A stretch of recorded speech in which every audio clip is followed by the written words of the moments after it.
Folks, Black Star Network is here. Oh, no punches! I'm real revolutionary right now. Support this man, Black Media. He makes sure that our stories are told. Thank you for being the voice of Black America, Roland. Stay black. I love y'all. All momentum we have now, we have to keep this going. The video looks phenomenal. See, this difference between Black Star Network and Black-owned media and something like CNN. You can't be Black-owned media and be scared. It's time to be smart. Bring your eyeballs home. You dig?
Today is Friday, July 14th, 2023. Coming up on Roland Martin Unfiltered, streaming live on the Black Star Network.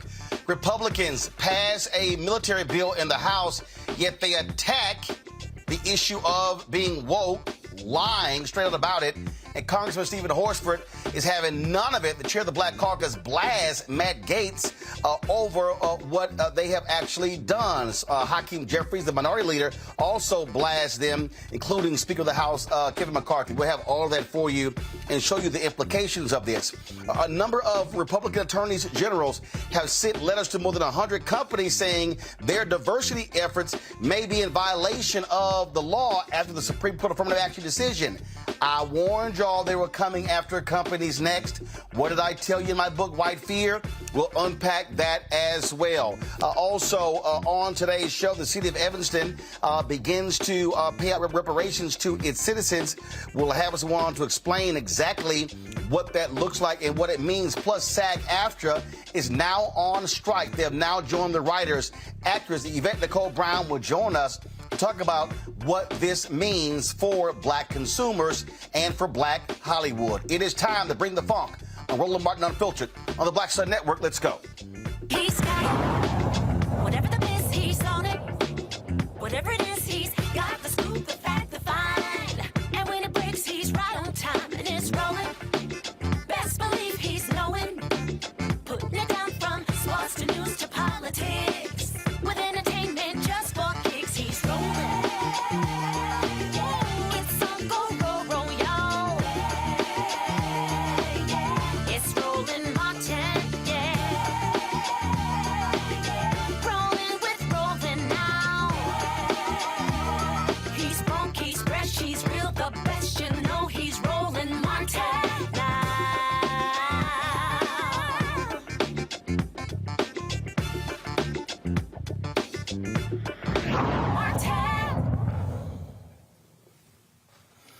All right, folks, you heard us talk about AI and the impact of AI when it comes to technology. Well, in Vallejo, California, they were using AI to deal with the whole issue of police misconduct. So they were using AI, searching through various body camera footage. Guess what happened? The software firm that was charged with doing this, they actually began to find more instances of police misconduct. And what that did was piss off the police union. So the police chief there has shut down the analysis. I'm sorry, don't you think the police chief would want to root out misconduct? No, that's not what happened. They want to get rid of it. Civil rights attorney Melissa Mole joins us from Vallejo, California. Melissa, glad to have you here. So let's walk through this here. I'm confused. If you're the police chief, don't you want to get rid of police misconduct? Well, you would think so. But the issue that we had here is it wasn't even actually the police chief at the time. The police chief at the time was trying to do what was right and get the department in order. That he was our first black police chief in Vallejo, California. When he initiated this auditing and got these results, they actually sent him a death threat and ran him off. He resigned. And then the interim chief was the one that canceled this termination. Chief Shawnee Williams was the one that received the threatening correspondence in response to trying to audit the department. And as a result, now we have an interim chief who's prepared to allow the department to continue its reign of terror. So let's be clear here. The black police chief said, hey, let's use AI to study body cam footage. So was it an outside company that created the algorithm or whatever to study the body camera footage? Yes, it was an outside company that the chief had contracted with to do this analysis of the officers based on right now the DOJ efforts to help work on police reform prompted that, and then he took it from there. All right, so they go ahead and do this, and then all of a sudden they do their analysis, and then they start seeing more stuff. What do we know? What type of misconduct they discovered? No, as I understand it, as soon as they came back with concerning, troubling findings, that's when the efforts to get rid of the chief were underway. They did a vote of no confidence, like I said, the threatening correspondence to Mr. Williams. And then from there, I don't think that they ever got to the point of doing a further analysis to determine the specific kinds of misconduct that were identified, because the police union wanted nothing of it. But, this is a police union that's been running the city of Vallejo for years. There's been, racism, corruption, violence at the hands of this union. So not shocking to us that live here that the union is still preventing any kind of real transparency and accountability. Was it Vallejo or was it another police department in California that became the first to really begin to use body camera footage? And the reason they did this was to, one, help officers, because people were making claims of police misconduct. And again, I can't remember if it was Vallejo or another agency, but whatever the agency was in California, they saw a drop of police abuse allegations filed against them because of body camera footage. The point of the body cameras is to protect the officers, to show what actually happens, but also protect the citizens. Sounds like this union is pissed off that it's showing corrupt cops. And that seems to be how we feel about it. They've done a lot. There's been a lot of death. There's been a lot of violence. And they've had a stronghold on the city for a long time. So when you finally got somebody that wanted to actually look into the fine details of what was going on to actually make some changes, they didn't want to see it. They didn't want to see anything that would result in them not being able to have the power over the city, the power over the purse strings of the city that they've had for many, many decades. So this deputy police chief, who is now the interim police chief, Jason Todd, what's his rationale for doing this? He hasn't provided anything. He was supposed to be in as the interim chief.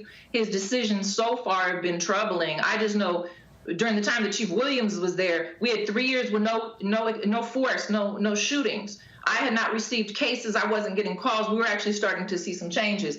Deputy Tall was there with Chief Williams as his right-hand man. As soon as Williams was gone, Tall went right back onto the agenda of the police union, which is to push forward, to do whatever they want, to not be held accountable, to not have any sort of disciplinary actions. And so Tall, without giving any explanation, let us know that he's going back to the status quo of Vallejo, which is to do whatever they want and to expect us to all just, tolerate their.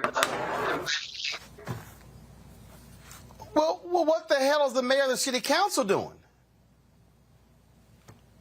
Historically, unfortunately, Vallejo, the city council has been sort of prey to the police union as well, because they have a long history of threatening and intimidating people, including city council people. There's a long history of them targeting and harassing advocates. I've received death threats, harassment, surveillance from the command staff of the police department. And so it's wild out here. We call it, Vallejo, Mississippi, because really, for a liberal area, we go back 30, 40, 50 years in policing anytime you come out here. It's sad and really concerning at this point, because we really were making progress in Vallejo. Chief Williams was really doing something here. The community, the impacted families, the people whose loved ones had been hurt and killed, we were all beginning to have some faith that he was actually on the right track. And so to see racial terror being used against the police chief and the community, and having a new chief that seems willing to continue to hold the company line on the violence and racism and terror, it's disturbing.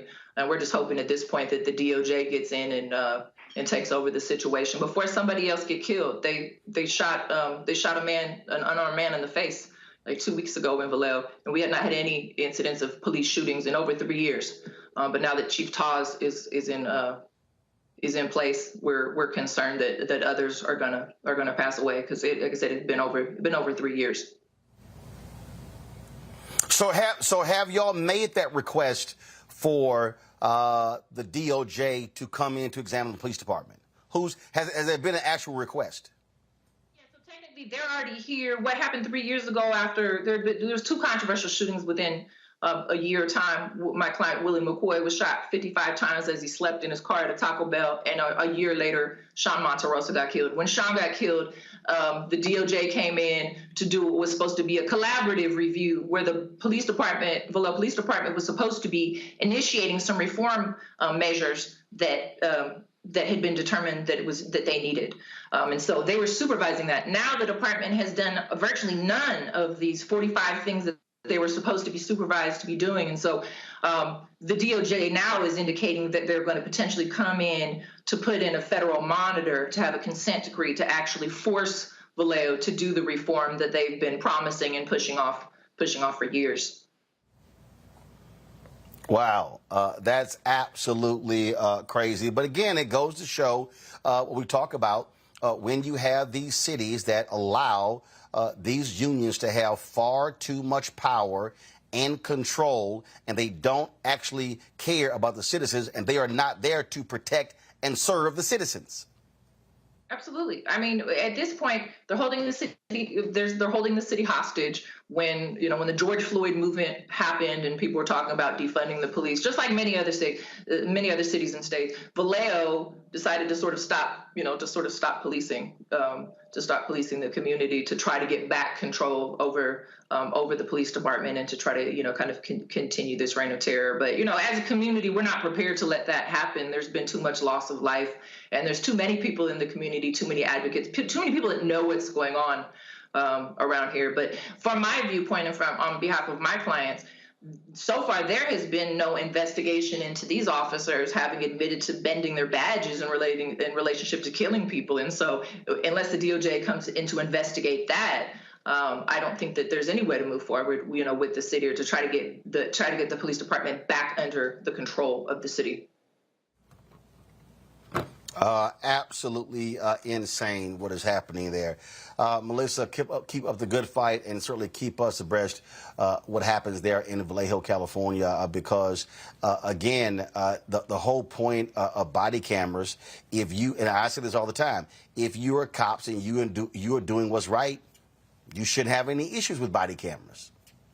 Exactly. If you're doing what's right, if you're following the rules, if you're following the law, you should have no problem with it. The fight that police have had about that, I mean, administrators, politicians, and command staff wanted body cameras. The people that are doing the work didn't feel like they should just be trusted, unilaterally without view if this wasn't something that they wanted. But they're not going to get rid of body cameras. We're not going back in time. It's just, unfortunately, Vallejo is just sort of an antique as far as police departments because of the stronghold that they have. But they're a powerful tool for us, as civil rights attorneys, because we used to have to take the word of the person who shot a dead man while the dead man stayed silent. So now we have the voice of the dead often in the body cameras. And so whatever good we see from it compared to whatever concerns the police have about them. I mean, the community safety outweighs whatever privacy or whatever other concerns the officers might possibly have. Because like I said, we've had far too many unarmed men, sleeping men, running men, so many Black, brown, and poor people in Vallejo being murdered by Vallejo police. And so we're going to continue to push for all of the technology that's available to watch and ensure that our public servants and our tax dollars are being used to protect us, not to hinder and oppress us. Unreal. Melissa Mold, we surely appreciate it. Thanks a lot. All right, folks, that's great. We come back. We'll talk to our panel about this. We'll also talk about how House Republicans continue their culture wars, attacking woke in the military. Well, they don't even know what the hell that means. Wait till we show you the skirmishes that have been breaking out on Capitol Hill.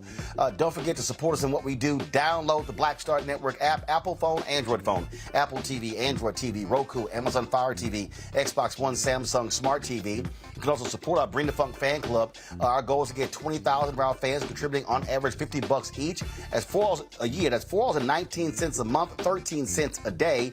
Check and money orders can go to P.O. Box 57196, Washington, D.C. 20037-0196. Cash App, $RM Unfiltered. PayPal, R Martin Unfiltered.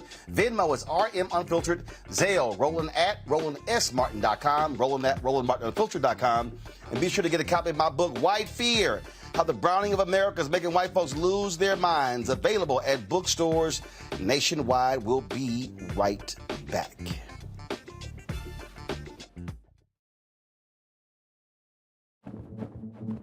For decades, the tobacco industry has deliberately targeted Black communities and kids with marketing for menthol cigarettes. It's had a devastating impact on Black health. Tobacco use claims 45,000 Black lives every year. It's the #1 cause of preventable death. In the 1950s, less than 10% of Black smokers used menthol cigarettes. Today, it's 85%. Menthol cools and numbs the throat, making it easier for kids to start smoking. Menthol also increases addiction, making it harder for smokers to quit. Menthol cigarettes are a big reason why Black Americans have a harder time quitting smoking and die at higher rates from smoking-related diseases like cancer, heart disease, and stroke. It's time to stop Big Tobacco from profiting off Black lives. An FDA ban on menthol cigarettes will improve Black health, save lives, and protect future generations from addiction. Learn more at tobaccofreekids.org/ban menthol. Black Star Network is here. Oh, no punch! I'm real revolutionary right now. Thank you for being the voice of Black America. All momentum we have now, we have to keep this going. The video looks phenomenal. See, there's a difference between Black Star Network and Black-owned media and something like CNN. You can't be Black-owned media and be scared. It's time to be smart. Bring your eyeballs home. You dig? My name is Lena Charles, and I'm from Opelousas, Louisiana. Yes, that is Zydeco capital of the world. My name is Margaret Chappelle. I'm from Dallas, Texas, representing the Urban Trivia Game. It's me, Sherry Shepard, and you know what you watch. Roland Martin on Unfiltered.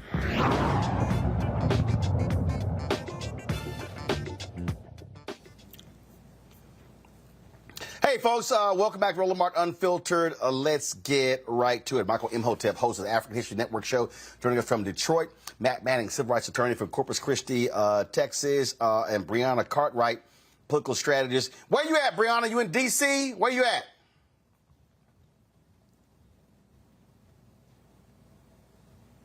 Brianna, you ain't ready? What were you doing? You doing squats? All right, y'all get her tech ready, and so we'll bring her in when she's ready. Let's go to Matt Manning. Matt, when you see what they're doing in Vallejo, California, I mean, this is so BS. It's so BS, and it goes to show you how the police union, they do not care about the safety of the public. They want to protect cops, and the city officials, the mayor and the city council, are trifling as hell by allowing them to dictate what should be done when it comes to this body camera analysis. Yeah, they are trifling, and they're afraid of pushing back against the unions. And look, unions are supposed to, support and advance the interests of their members. So that part doesn't surprise me. But the issue becomes, the citizens are entitled to have a police force that not only does not brutalize them, but that the local government is not beholden to when it comes time to address some of those practices. And this is something that you see in Vallejo, but you see across the United States. We talk about it on this show all the time about how city governments and county governments and municipalities are beholden to police unions. And some of that is rhetoric, but some of that, I guess, is also, civil service agreements and concerns about lawsuits from the members. Notwithstanding all of that, the thing that does not make any sense to me is that body camera footage generally helps police officers more than it helps people who have to make civil rights complaints, insofar as when officers have complaints against them that are not justified, it's captured on body cam. So I don't understand why this would be problematic for the department, except where exactly this scenario.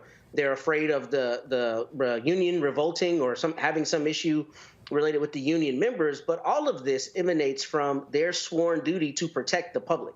And if you have a system, a software system that is determining and cataloging, a number of those unprofessional encounters, then that gives you the data that you need to not only make changes, but also to have plausible deniability when you can say we've had a 30% decrease or whatever it is in your issues. And in fact, in the article that I read, at least in another city, they implemented the same technology and had like a 30% reduction in use of force. So there's very obviously a demonstrable reason you want to use this, because it provides you the data. And I don't know why the city of Vallejo would not continue that outside of being afraid of its union members. The one thing I do think is interesting about this, though, is if they're using AI to analyze it, I'd be interested in what safeguards are in place to make sure the software is really appropriately analyzing what is professional as opposed to unprofessional, because I could see that being part of the pushback, understandably saying, you have a program that's determining whether the officer's interaction is professional or unprofessional. But it sounds like there were enough red flags coming from this to overall address the policing issue. And for that to not be addressed is a problem, and it should make any Vallejo resident very concerned as to why their city government's primary focus is not protecting them. Look, bottom line here, Michael, and we see this all the time, cops in these unions, they do not like accountability. They do not like people holding them accountable. They want to be able to get away with misconduct and tell the public, hey, y'all can go to hell, nothing to see here. Yeah, especially crooked cops. They don't want accountability. So in reading this article from openvallejo.org, it talked about how the police union said that they wanted to be consulted first before this AI program was instituted and body camera footage was reviewed and the professionalism score was attributed to different officers. So my question would be, exactly why does the police union want to be consulted first before this audit or investigation takes place? And I would argue if the overwhelming results of the AI review of the body camera footage was overwhelmingly favorable to the Vallejo, California Police Department, the police union would not object to this if it was overwhelmingly beneficial to them. Okay, so it has to be damaging to them. And the fact that Police Chief Shawnee Williams was forced out, who is trying to do the right thing And I'm not familiar with this person, but it sounds like this is the type of police chief that we want, who wants accountability, who wants to clean up the police department, et cetera. So, you know, my question is the same as yours, Roland. Where's the city council? Where's the mayor? And then also, you know, is there an uprising from the and protest from the citizens as well? You know, so this is a mess right here.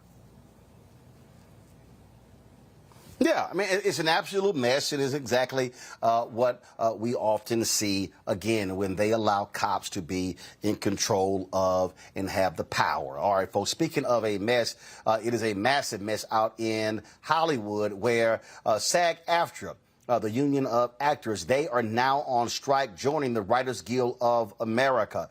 They went on strike beginning at midnight. They've been angered by many of the folks there. The studio heads who claim that the WGA as well as SAG, that they simply are asking for too much, that they're being greedy, if you will. Now, these are the same studios that pay their CEOs anywhere from $27 to $200 million. We're talking about a significant amount of money, but they want the writers to be able to, frankly, take less. One of the things that's also crazy is one of the proposals dealt with the issue of AI, where they want to be able to use AI and then use an actor's likeness in perpetuity and never have to pay them. One of the folks is on the board of SAG-AFTRA, actress Yvette Nicole Brown. She joins us right now on Roland Martin Unfiltered. Yvette, how you doing? What's up, brother? Good to see you. So here's the deal. There's somebody sitting out there right now watching, and they have it in their minds, oh, man, these actors, they make a ton of money. These people not realizing that at any moment, 98% of the actors out there ain't employed.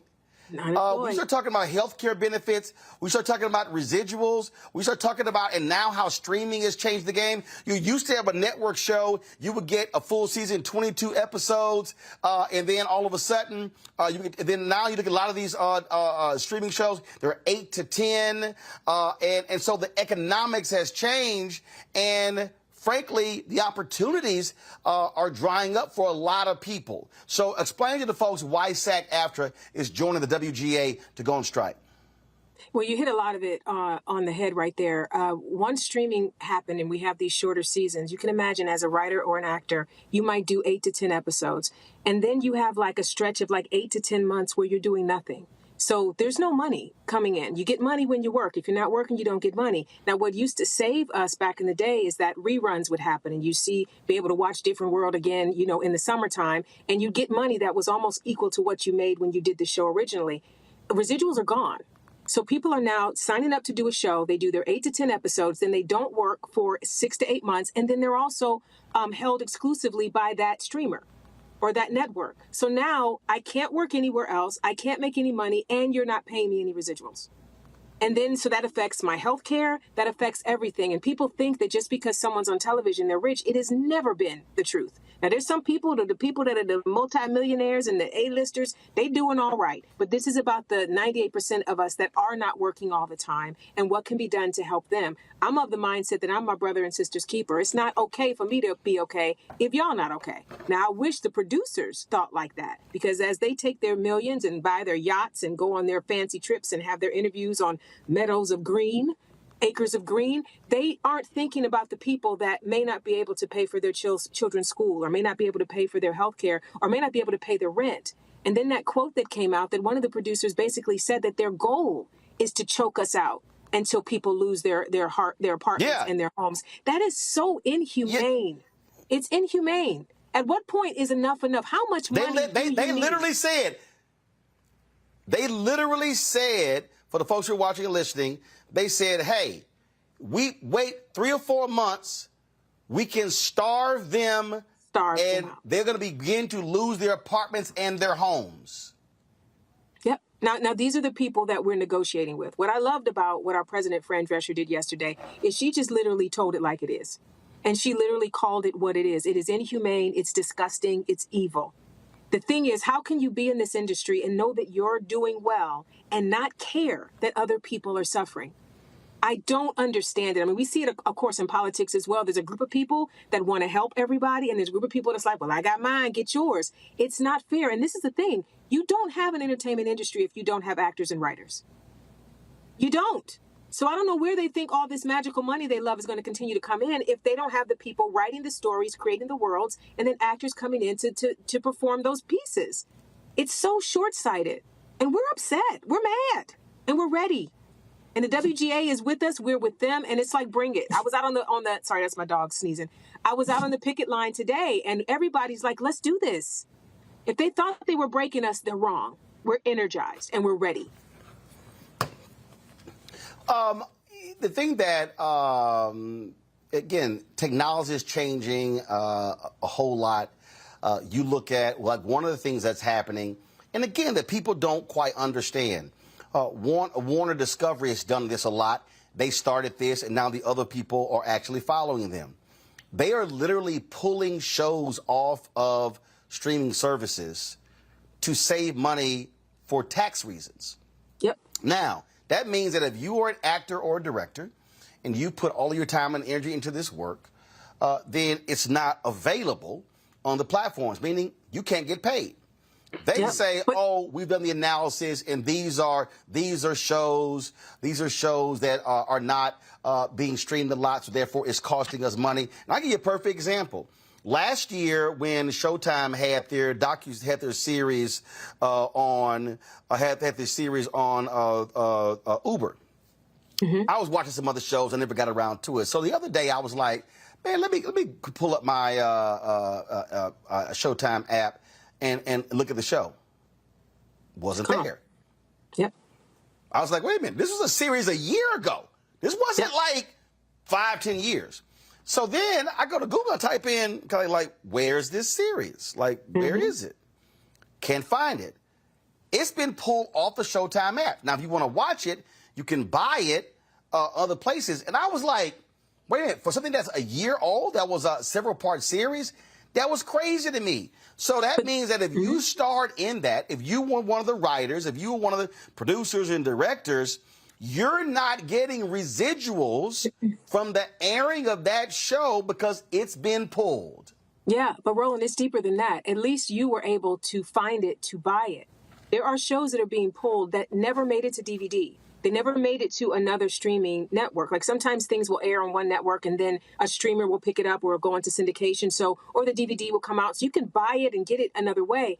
I have a show. I was on a show called Big Shot on Disney Plus. We did 2 seasons, and Big Shot no longer exists in the world. It's not on DVD. It's not streaming on Disney Plus. It is literally gone. So that means the hair and makeup people that did work on that, the wardrobe people that did work on that, the directors that did work on that, the people who wrote those episodes, and it was the first episode produced for them. There is no place in the world you can find that work now. It's gone. It just happened on Paramount Plus with The Game. The Game is being pulled off of Paramount Plus.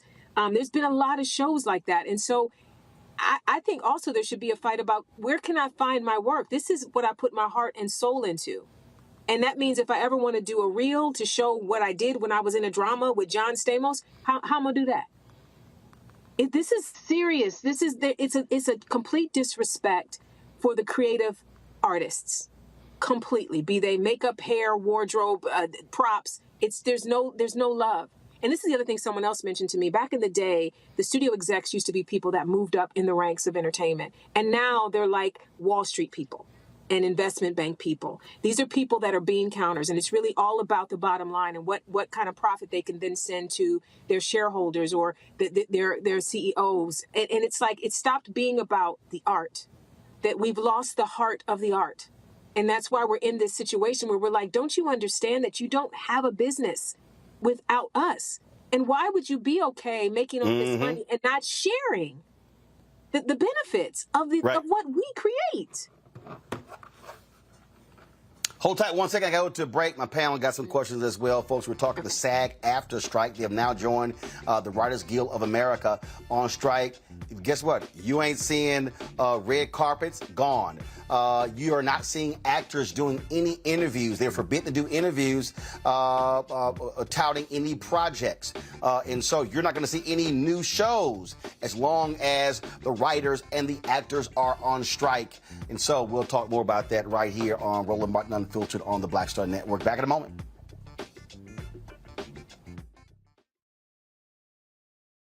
My early days on the road, I've learned, well, first of all, as a musician, I studied not only piano, but I was also drummer and percussion. I was all city percussion as well. So I was one of the best in the city on percussion. There you go. Also studied trumpet, cello, violin, and bass, and any other instrument I could get my hand on. And with that study, I learned again what was for me. I learned what it meant to do what the instruments in the orchestra meant to each other in the relationships. Right. So that prepared me to be a leader. That prepared me to lead orchestras and to conduct orchestras. That prepared me to know to be a leader of men, they have to respect you and know that you know the music. You have to be the teacher of the music. You have to know the music better than anybody. There you go. Right, so you can't walk in unprepared.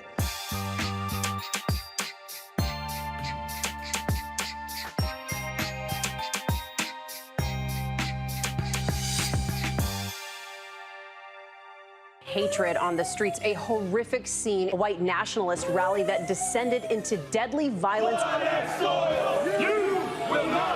White people are losing their damn minds. As an angry pro-Trump mob storms the U.S. Capitol, we've seen shooting. We're about to see the rise of what I call white minority resistance.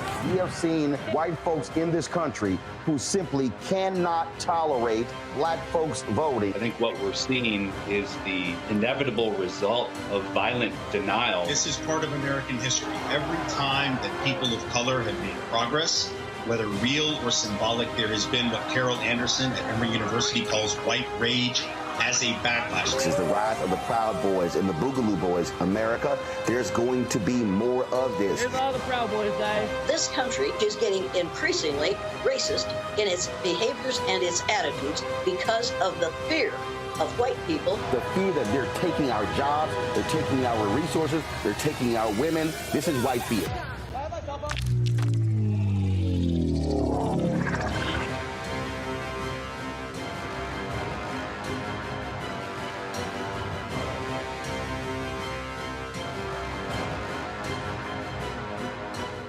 Hey, it's John Murray, the executive producer of the new Sherry Shepherd Talk Show. You're watching Roland Martin Unfiltered. So obsessed. All right, folks, welcome back to Roland Martin Unfiltered on the Black Star Network. We're talking with actress Yvette Nicole Brown. She's a member of the SAG-AFTRA board. At midnight, they went on strike, joining the Writers Guild of America. It is the first time they've been on strike in 26 years. Let's go to our panel. Michael Imhotep, your question first for Yvette. Hello, Yvette.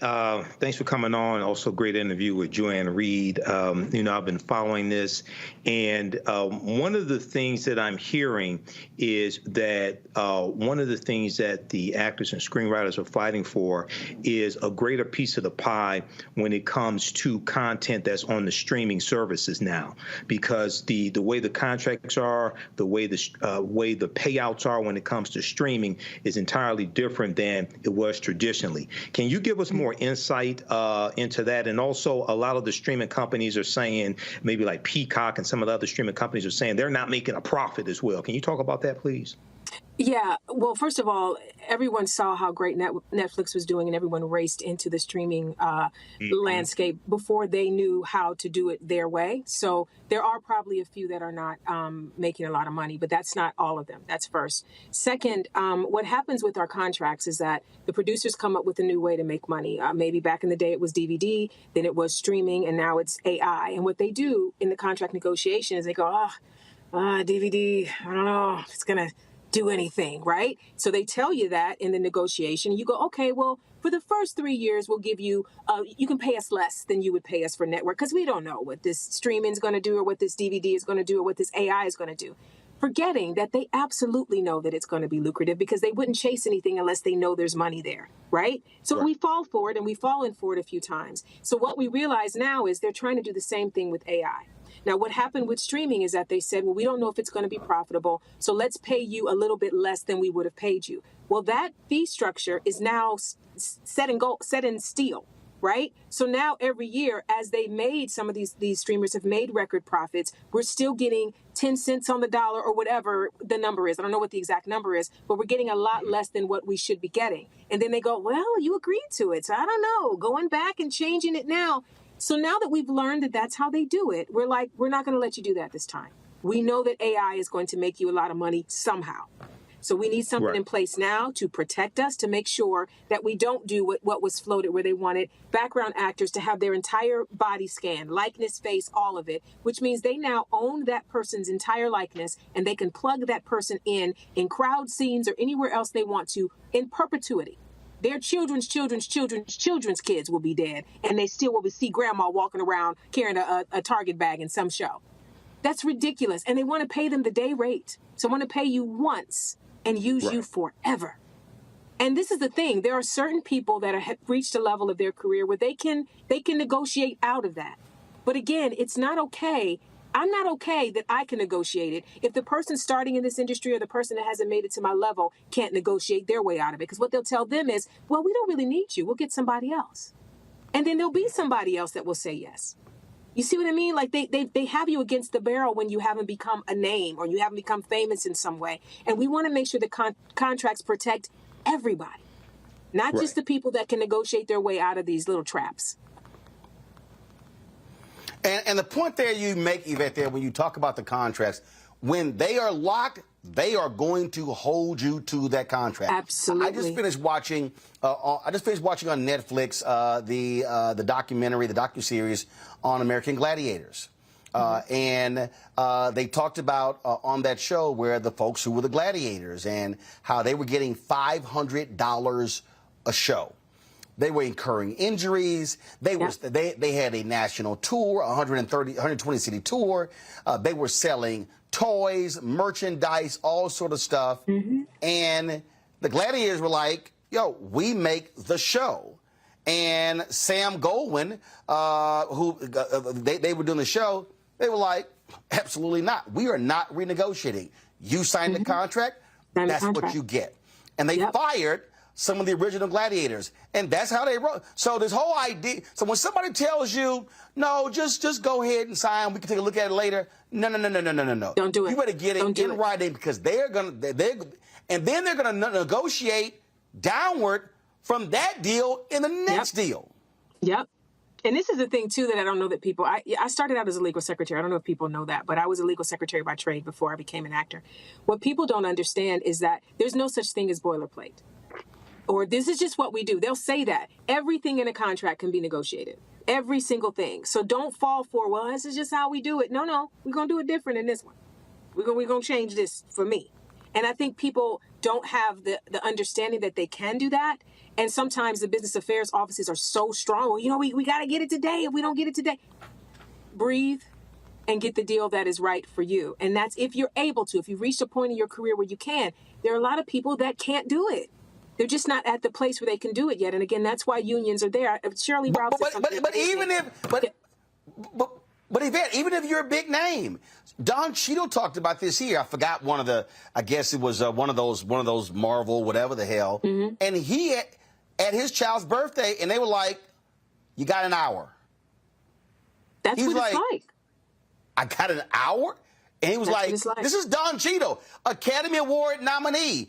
And it was like, okay, fine, it's your daughter's birthday, fine. We're like, we'll give you 2, but we need an answer. And he had no choice but to say yes, because they were literally like, we will move on. And remember, that was a role where he replaced Terrence Howard. Yeah. And this is the thing, too, though. I believe in this in regards to contracts.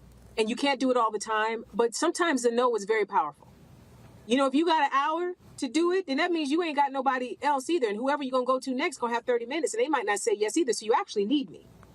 So I'm going to take this 5 hours to figure out if this is the right deal for me, right? So I get it. Like it's tough. It's tough, and that's why it's important to make sure that as unions we fight so that people don't have to fight so hard. But yeah, it happens every day.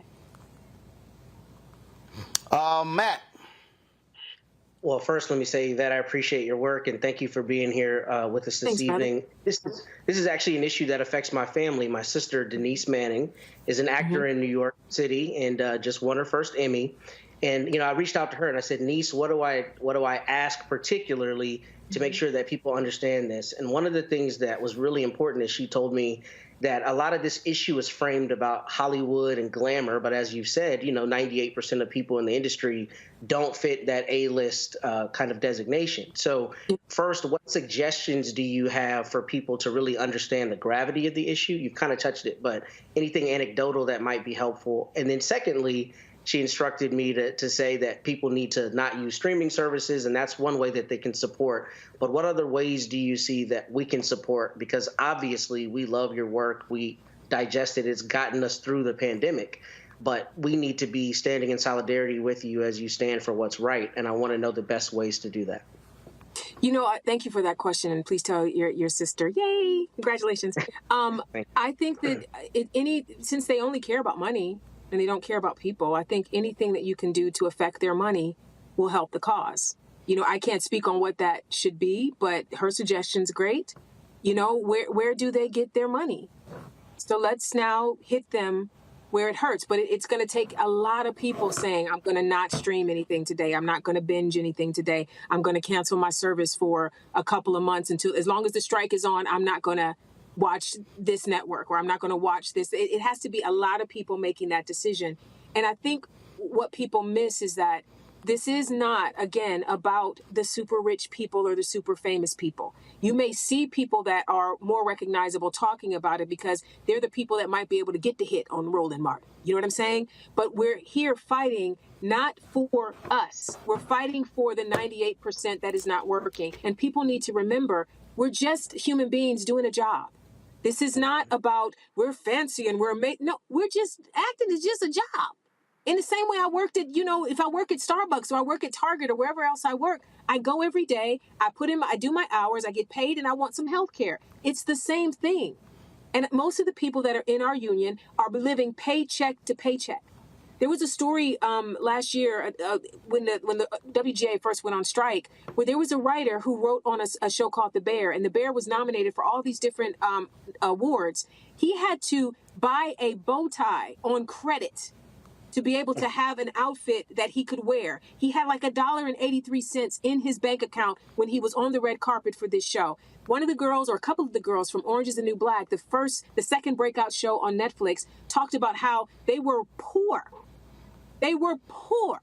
And some of them were working 2 jobs. You're going to set every day and doing, you know, being on a hit show that's across the international hit. And then you're going to work at a bar at night to pay your mortgage or your rent. Like, that should not be. That should not be. So this is really just understanding that if it were you, if you were going to whatever your job is every day and finding out that you're making pennies on the dollar and the person that owns the company is a millionaire, you know, the idea of saying that what we're asking for is unreasonable, but you get $27 million a year, but we're unreasonable because we want some health care. How? Make it make sense. Make it make sense. Where's the humanity in that? Oh, indeed. All right, Yvette, I appreciate it. We'll be watching to see what happens with this strike. Thanks a lot. Thank you, brother. Folks, going to a break. We come back. Drama on Capitol Hill. Republicans continue their culture wars, whining, complaining about woke. Democrats, especially black Democrats, are fighting back and mad as hell. We'll show you all of the drama next on Roland Martin Unfiltered on the Black Star Network. Don't forget, download the Black Star Network app, Apple phone, Android phone, Apple TV, Android TV, Roku, Amazon Fire TV, Xbox One, Samsung Smart TV. Contribute to our Bring the Fuck fan club. We want 20,000 of our fans contributing on average $50 each. a year. That's $4.19 a month, 13 cents a day. You can send your check and money order, P.O. Box 57196, Washington, D.C., 20037-0196. Cash App, $RM Unfiltered, PayPal, R Martin Unfiltered. Venmo is RM Unfiltered, Zelle, Roland at RolandSMartin.com, Roland at RolandMartinUnfiltered.com. Don't forget, you can watch our 24-hour, 7-day-a-week streaming channel on Amazon News. That's right. Pull up Amazon Fire and just simply go to Amazon News. You can also say, Alexa, play news from Black Star Network to hear our audio. And beginning today, we're now on the Plex Fast channel. That's right, our Black Star Network 24-hour, 7-day-a-week streaming channel is now on Plex. That's right. We should have the graphic. Where y'all at, y'all? Where y'all at? We're slow with it. All right, we'll have it for the next hour. All right, y'all. Well, we'll sit. So, and also don't forget to get my book, White Fear: How the Browning of America is Making White Folks Lose Their Minds. Available at bookstores nationwide, Ben Bella Books, Amazon, Barnes & Noble, IndieBound Bookshop, Chapters, Books A Million, Target. Download a copy on Audible. I'll be right back.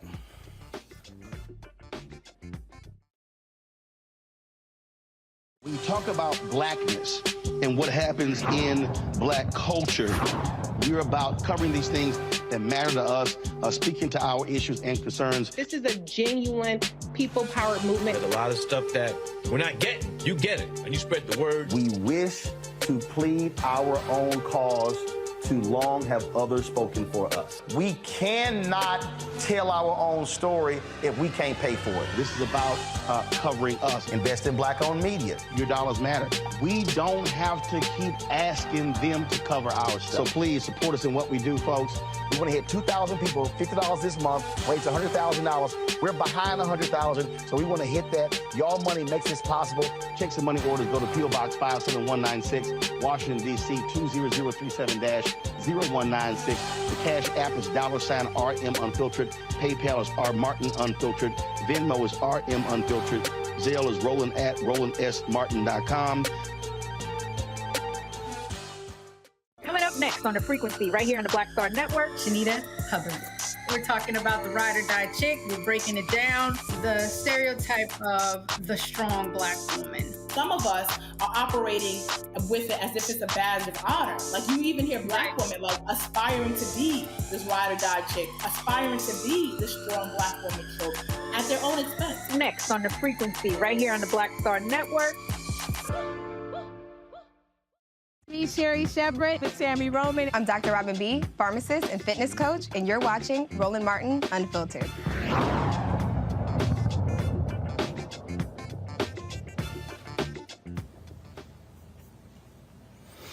Man, fever in the funk house on Capitol Hill, y'all. It has been absolutely crazy.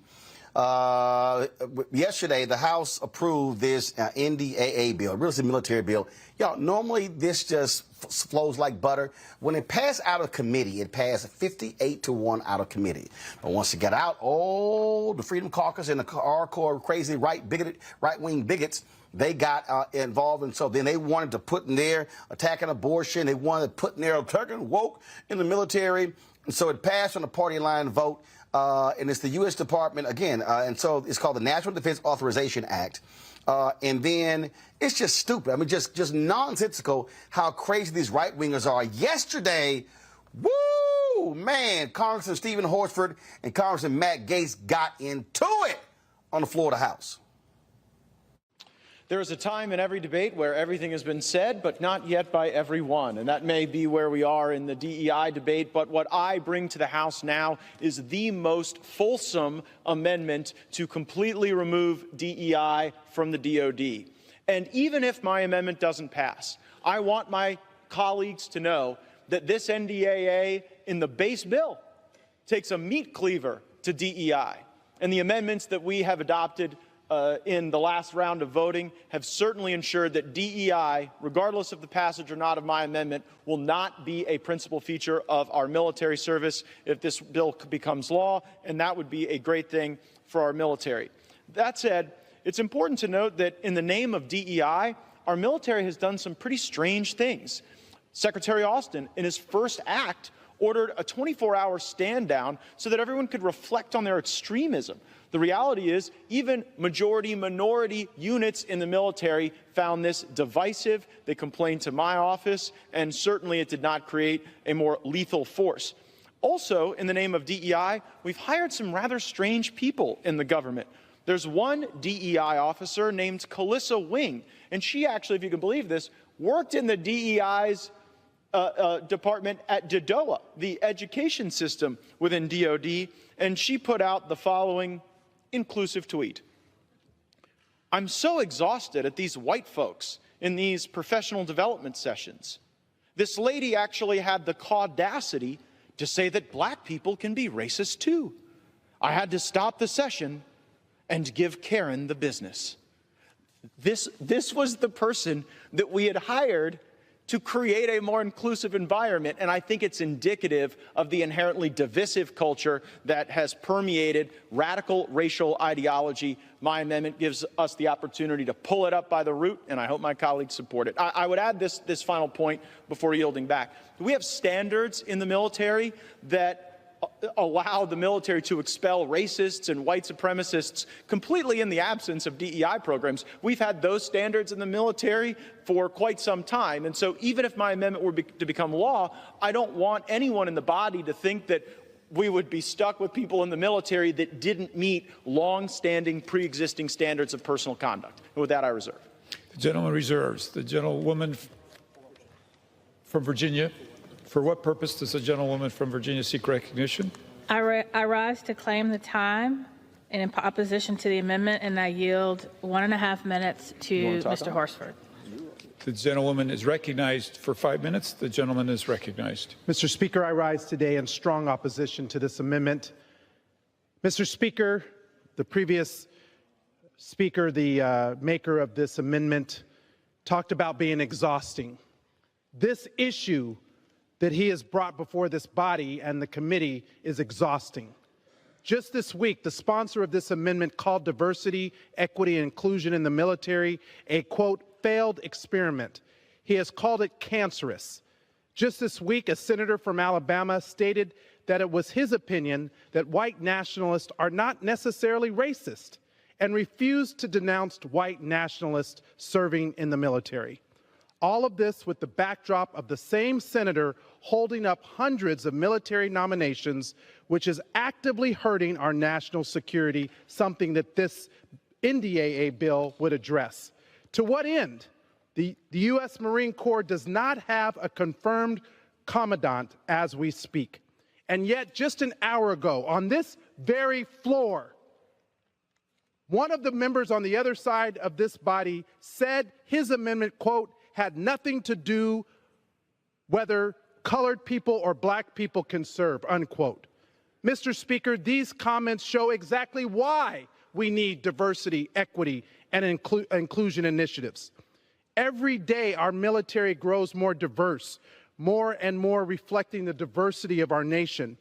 This amendment does nothing to address the recruitment shortfalls that our services are facing, and instead it will only make it more difficult to recruit Americans on diverse backgrounds representing the true makeup of our nation. What are you so afraid of? Why do you keep bringing these divisive issues to the body of this floor? You are out of order. You are exhausting, Mr. Gaetz. The gentleman is no longer recognized. The gentleman is no longer recognized. Woman from Virginia reserves. I reserve. Excuse me, a point of order, Mr. Speaker. The gentleman from Florida is recognized. No, Mr. Speaker, I've made a point of order. You have to rule on the point of order. The gentleman will state his point of order. The gentleman has an obligation to address the chair, not other members. He did not do that. He was out of order, violating the decorum of the House. The gentleman has not stated a proper point of order. A parliamentary inquiry, then. I seek recognition to make a parliamentary inquiry. The gentleman will state his parliamentary. What is the parliamentary mechanism that requires an individual to address the chair? Because if it's not that, we can address each other. Let's do that for the rest of the debate. The chair will not engage in this dialogue. Would the gentleman like to be recognized first? I want to be recognized for a parliamentary inquiry. The gentleman is not recognized. I'm not recognized for a parliamentary inquiry? I'm not recognized for a parliamentary. Show you the idiots on the right. Now, Kevin McCarthy, the Republican leader, the Speaker of the House, this is what this fool had to say today. To have the cloture war amendments in the conference version, and the second falls down in the Democrat-led Senate's hands. What message is the House sending to the Senate with this bill? Just focus on the military. Stop using taxpayer money to do their own wokeism. A military cannot defend themselves if you train them in woke. We don't want Disneyland to train our military. We want our men and women in the military to have every defense possible, and that's what our bill does. The money focuses directly on their quality of life and, more importantly, on the investment. When you sit and look. He lying. And Hakeem Jeffries, he was having none of it. We have to pass the National Defense Authorization Act in order to make sure that our military, the greatest military, in my view, in the history of the world, has everything that it needs to protect the safety and security of the American people. And the National Defense Authorization Act, historically, is a bipartisan legislative effort that has now been hijacked by extreme MAGA Republicans who want to wage their so-called culture war against the men and women of the United States military. You can't make this stuff up. And the only explanation for it is that they are so obsessed with jamming their extreme right-wing ideology down the throats of the American people that extreme MAGA Republicans are willing to even detonate the ability of our military to do what it needs to do to keep us safe. Here's the thing here, Matt and Michael.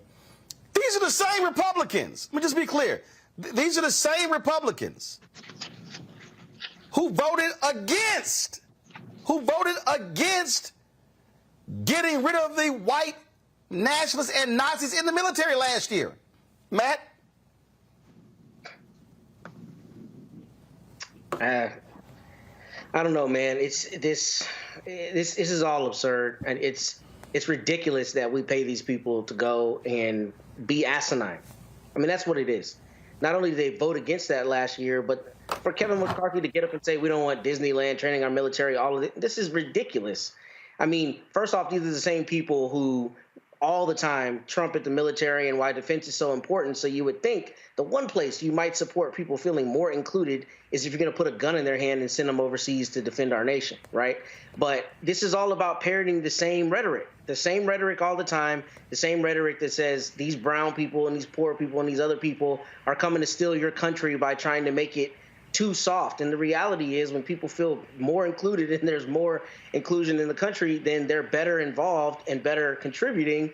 And overall, we all lift. But they don't see it that way because, as you always say, and as is always said on the show, it's about power. So this is a stupid position, especially from this idiot from Florida who, I don't know if the investigations have ended, but who should not be opening his mouth at all. He should sit in the corner somewhere and hope he doesn't end up indicted. But this is asinine, and it doesn't surprise me because they're parroting the same things that we see Republicans saying in the state houses and the same kind of policy that they're pushing all across the country to try to keep us down. This right here was a year ago. This was a year ago, Brianna. House Republicans all vote against neo-Nazi probe of military police. And they're so upset, oh my God, our military is woke. Because here's the real deal. Republicans are pissed because they're trying to get rid of their voters in the military. They want racists out of the military. They want them in, and Tommy Tuberville said it. The white nationals, they're Americans. Right. They tend to pretend, right, that they're progressing. DEI. And they did affirmative action in universities, and then they take away. They pretend like, oh, we care about not racism, and now it's racist to make sure there's inclusion. I mean, honestly, it's clear that when there's diversity, everything is elevated, it's better, but I know that they can't rise to the occasion. And so instead they try to suppress us. And honestly, we're allowing Florida to spread across the United States way too much, and Gaetz should be in prison. They do not. Let me be clear. Let me be clear here, Michael. They don't like black people. Correct. Republicans were happy with the Supreme Court affirmative action decision. They were elated with these Republican attorney generals sending a letter around threatening companies saying we're going to go. You can't have DEI programs. These people they're elated with voter suppression. They don't. This is a white nationalist Republican Party. Period.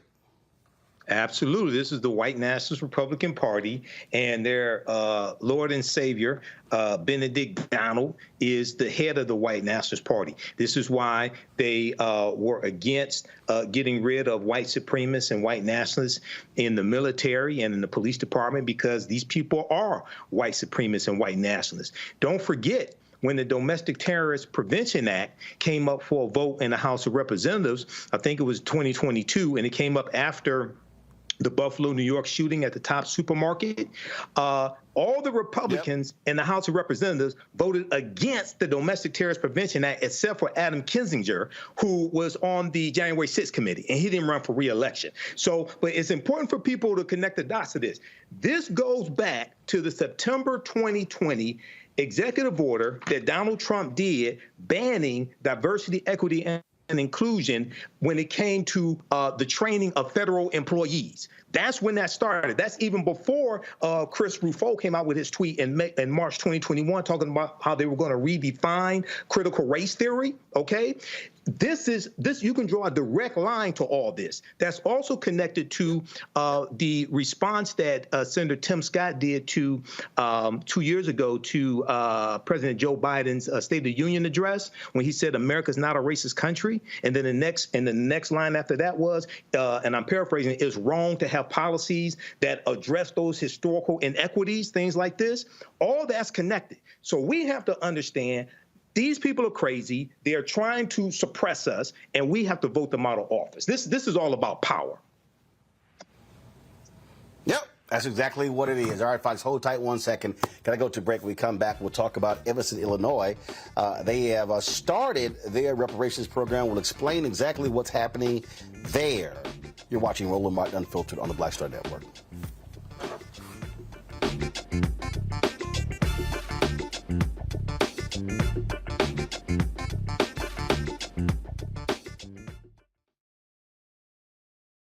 On the next Get Wealthy with me, Deborah Owens, America's Wealth Coach, the wealth gap has literally not changed in over 50 years, according to the Federal Reserve. On the next Get Wealthy, I'm excited to chat with Jim Castleberry, CEO of Known Holdings.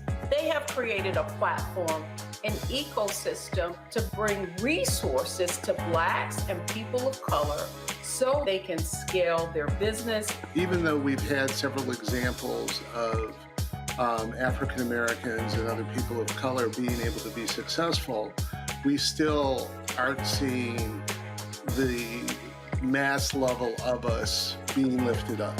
That's right here on Get Wealthy, only on Black Star Network. On the next, A Balanced Life with me, Dr. Jackie, we're going to be talking about common sense. We think that people have it, know how to use it, but it is something that people often have to learn. The truth is, most of us are not born with it, and we need to teach common sense, embrace it, and give it to those who need it most, our kids. So I always tell teachers to listen out to what conversations the students are having about what they're getting from social media, and then let's get ahead of it and have the appropriate conversations with them. On the next, A Balanced Life with me, Dr. Jackie, here at Black Star Network.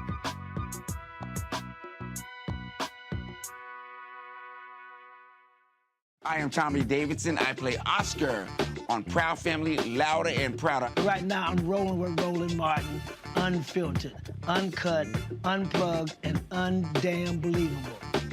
You hear me?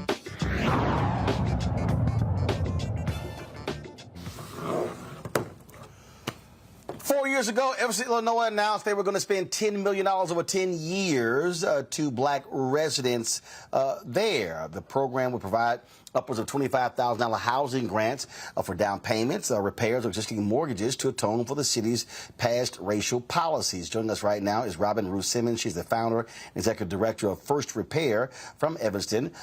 So, Robin, this is now started. Absolutely. Thank you, Roland, for having me. The program or the commitment to reparations has actually been implemented. Disbursements has happened.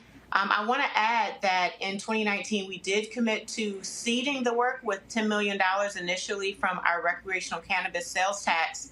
And since then, we've added an additional $10 million from real estate transfer tax and are looking for additional revenue streams, as well as additional forms of repair, different remedies to implement. But to date, we have begun dispersing the $25,000 direct benefits to build wealth through home equity, as well as recently expanding our program to include cash benefits as an option. So over the last month that this has been an option, we have had more of our recipients select a cash benefit for their reparations.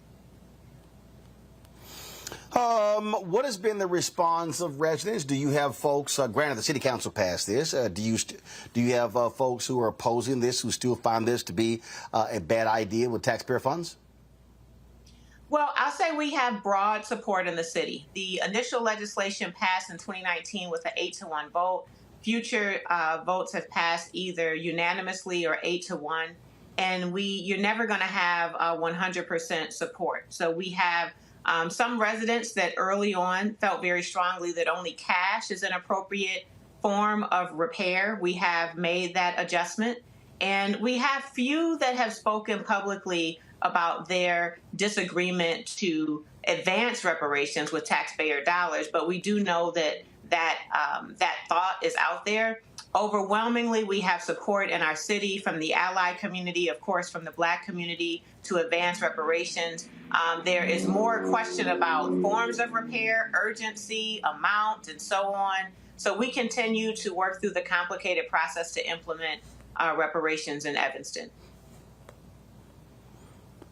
What do you make of folks like Sandy Darity, who claims that what you're doing there in Evanston, it's not reparations, and you should not be calling it that?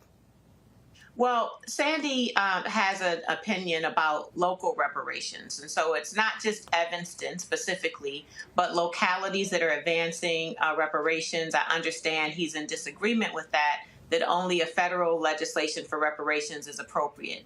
And it is important to note that in Evanston, as well as now over 100 cities that are advancing a local reparations initiative and even more states, that all of us share the North Star of a federal policy as a necessity for us to get to the repair, full repair, get anywhere close to that number, because localities do not have the capacity to address the harms in Black communities. And we recognize that. So it's pretty much a false debate that local reparations is not reparations. In fact, it is reparations. It is a specific remedy in correlation to a direct harm to the Black community. It is not satisfying the reparations that we demand for the crimes of the transatlantic slave trade and other policy. But it is, in fact, reparations at a local level. It's going to be very different from city to city based on city history, capacity, and the ability to disperse and repair. Well, to your point, there was an Anscape article that was done, and this is what was actually discussed, and the question was asked, and he said, I think they created this. He says, I think they create an obstacle to a federal program because they are insufficient for meeting what we view as a primary goal of a reparations plan, which is to eliminate the racial wealth gap. And it says we estimate a conservative amount that would be required for Evanston to close the wealth gap for its Black residents will be at least $3 billion. The city's annual budget is about $360 million. They have a peculiar plan, which is really what we call a housing voucher plan, blah, blah, blah, blah. Okay, so here's a perfect example that, to me, again, so Evanston makes this decision, and even he says that the city's annual budget is $360 million. but he's come up with $3 billion. Okay, the money got to come from somewhere. Right. And so if you have an annual budget of $360 million, and you're saying, well, we think it's going to take $3 billion, that means your budget, you're not going to even generate $3 billion for at least 10 years. Right.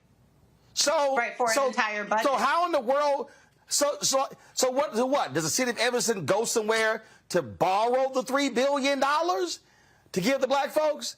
And I would think that if you have multiple programs in different cities, that's creating momentum for what you want on the federal level. Because right now, ain't no federal program. That's right. That's right. So here's a couple things. One is that it's only the racial wealth gap that addresses repair. And so we do this work now full time in communities across the nation. Dozens I've been in personally. Black communities are not just looking at a cash benefit only, they're looking at full repair, a comprehensive approach to repair, which includes access to housing, business, education, health, police reform, clean air, and so on. We're looking for full repair under the 5 components of reparations. So first of all. Secondly, it is not only localities that are responsible for the harm. The conversation of reparations and contemporary history in 1989, Rep. John Conyers introduced H.R. 40. It's languished in Congress. But that doesn't mean that localities don't take a first tangible step in doing what they can do what is possible. And we have seen, as you have just stated, Roland, that momentum has happened. In 2019, it was only Evanston. Today, there are over 100 cities. In 2019, it was only 65 co-sponsors in the House for H.R. 40. And the last Congress ended with 219 co-sponsors and yes votes for H.R. 40, a Senate companion bill, hundreds of allies organizations that support reparations, and more momentum. The movement is being professionalized by foundations that are providing resources, funding, and other technical assistance so that we can get to liberation and repair in the Black community. So again, I just simply think it's a false debate to say that local reparations is not reparations. I do agree that local reparations alone is insufficient. And that's why I am encouraged to see that it's not just states or municipalities, it's now states. Look at the great work that's happening in California, the great work that's been introduced in the state of New York and Massachusetts. We see counties beginning to have the conversation on reparations, more and more institutions and industries. The Academy has joined the case for reparations. And so like any other important public policy, federal public policy, when you think about school desegregation and fair housing and marriage equality and ban the box and even cannabis now being a federal conversation, it starts with a local spark, a grassroots leader, a municipal law, a state action, and then we get to a federal policy. And so I'm just encouraged and stand with all the other local leaders, stand with those that are working on local initiatives that we are making progress. And in Evanston, we are dispersing reparations. Michael. Hey, Robin. Good to see you again. Hey, how Congratulations. are you? I'm all right. Thank you. Congratulations on the documentary. For those that don't know, I interviewed Robin 2 years ago on the African History Network show. So it's great that this is paying out. I know there's a lot of hard work. Hey, when we talked, one of the things we talked about is how Evanston, Illinois did not have a history of slavery. And there were so many reparations reactionaries out here attacking what you were doing and what the city council was doing. Can you talk some about that, why you chose the housing vouchers as opposed to quote unquote reparations for slavery? And then also there was a 70-page study that was produced that preceded the recommendations, the policies that you all did. Talk about why was that 70-page study? Because you have so many hashtag cut the check people out here saying we don't need a study, just cut the check. Can you address that, please? Absolutely. So first of all, it's important to know that one of the most important practices of reparations is that the harmed community, the Black community, is really prescribing what redress looks like. And it's important to know that the Evanston Black community went through a process in 2019 where we heard and by consensus moved forward with prioritizing housing. Now, as you mentioned, that report complemented the demand from the community. The report was done by Shorefront Legacy Center, led by Dino Robinson and his colleagues, and it showed anti-Black housing practices, zoning laws, housing policy that is responsible for stripping away wealth and opportunity in Black Evanston and is responsible for our current racial segregation today. I live in the west end of the 5th Ward. I served as councilwoman here for 4 years. It's still the most concentrated Black community, also most concentrated disinvestment in everything, least community amenities, no neighborhood school, no walkable access to healthy foods, air quality issues, deteriorating housing stocks. The list goes on, and our story in Evanston is like every other city in America, and that's why local reparations. But thirdly, it's important to know that this is not a slavery reparations. This is not to compete with the demands for HR 40. This is specific to the business and anti-Blackness of Evanston. And our legal counsel, our corporation counsel, Nick Cummings, and his supporters and his partners, including Professor Justin Hansford from Thurgood Marshall School at Howard Law School, came up with a legal framework, one that was viable, so that we could move past just the demand and the case for reparation, which we've been stuck in for so long, and get into implementation and disbursement.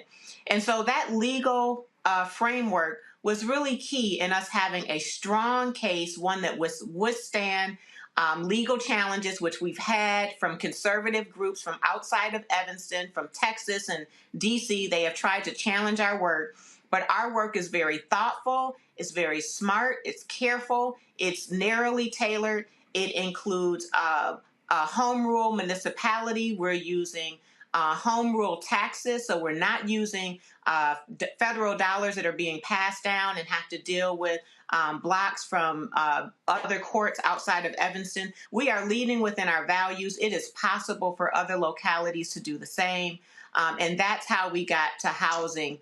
In a long story, that's how we got to housing. The community informed it and prescribed it. The case for reparations was rooted in housing, and the legal framework supported a remedy in direct correlation to the harm, which in the case of Evanston is largely based on housing. All right, thank you. Matt? Yeah, so Robin, thanks for joining us this evening. I think this is a brilliant program, and I'm really glad to hear Justin Hansford from Howard Law School was involved, and I'm not surprised at the brilliance of this program. But I did have two questions, and the first is, how did y'all decide on how to determine when harm ended for eligibility purposes? I saw it was between 1919 and 1969, but obviously there are a lot of pervasive effects that continue on to today. So how did you decide to cordon that off, and how does the eligibility work as it relates to descendants of people who experienced that, number one? And the second question was, I think it's genius that it's tied to the recreational marijuana taxation that the city does, right? So what has been the buy-in, if any, from cannabis groups across the country as it relates to that, and that potentially being used as a vehicle to fund other reparations programs? Because there's obviously a justice component with that in terms of how many people over the years were convicted of something that's now legal. So if you would you address those two issues, please? Absolutely. Thank you for the question. So first, in terms of eligibility, we looked at the harm. It was very specific and measurable. It was a zoning law that was enforced and implemented between 1919 and 1969. It was implemented until fair housing was passed federally. So we are looking at everybody Black in Evanston that lived here between 1919 and 1969 had a direct harm, and their descendants were harmed as a result of the direct harm of their elders and ancestors. And so that's how we framed our eligibility. We didn't look at neighborhood or census tract. We didn't look at lineage. In fact, in Evanston, I can speak for Evanston. I know that there is a very passionate lineage conversation across the nation, but In our case, during our period of harm, the whole diaspora was here. We're a very diverse Black community. One of our biggest reparations leaders is a Haitian immigrant. So we have a harm that is defined in that period of 50 years, and direct descendants are eligible. And right now we have started with prioritizing the elders, who in the program language are classified as ancestors. So those that had direct harm at the point of disbursement, those were about 70 years old and older, received their reparations benefit first. First of all, because they experienced the direct harm, and secondly, because we want to make sure we get to repair as soon as possible for those that may transition. And unfortunately, we've had some of our reparations eligible community members transition during this time. To address that, we have allowed all of the applicants to name a beneficiary in the event they transition before their reparations benefit is dispersed. In the event that they didn't do that, and we've had about a handful of cases where they didn't name a beneficiary, then that benefit goes to the estate. And either the estate has decided who is a beneficiary, or that will happen through some form of probate court. But this is a benefit that belongs to the estate, the family, and it is intended to build generational wealth for families. And so that explains our eligibility. We had 640 applications come in on our first round of the application being open. 140 of them classified or qualified under that ancestor, or they were the elders that had direct harm, and the balance of them are, like myself, descendants. And then as it relates to your question regarding cannabis sales tax and revenue, absolutely. The cannabis law, even written in Illinois, had language about reparative justice and even reparations, but it was more so as it relates to dispensaries and the business of cannabis, the industry of cannabis. And we thought it important in Evanston that we also look at those revenues, that wealth that's being generated from an industry that has harmed our community. In Evanston, 71% of the marijuana arrests were in the Black community, and we are only about 15% of the population. So there was a clear issue of harm as it relates to over-policing and cannabis in Evanston. Mm-hmm. And we had 100% consensus that we do use the cannabis sales tax to initiate our reparations. Thank you. All right. Robin, we certainly appreciate it. Thanks so very much for breaking it all down for us. We appreciate it. Thank you. Folks, going to go to a quick break. We come back. The Forestry Service has a program with the HBCUs. We'll break it down for you next on Roland Martin Unfiltered on the Black Star Network. Next on The Black Table with me, Greg Carr. We featured the brand new work of Professor Angie Porter, which, simply put, is a revolutionary reframing of the African experience in this country. It's the one legal article everyone, and I mean everyone, should read.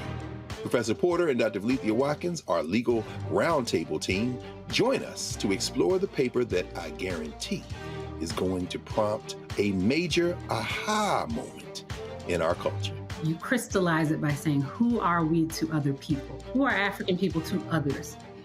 Governance is our thing. Who are we to each other?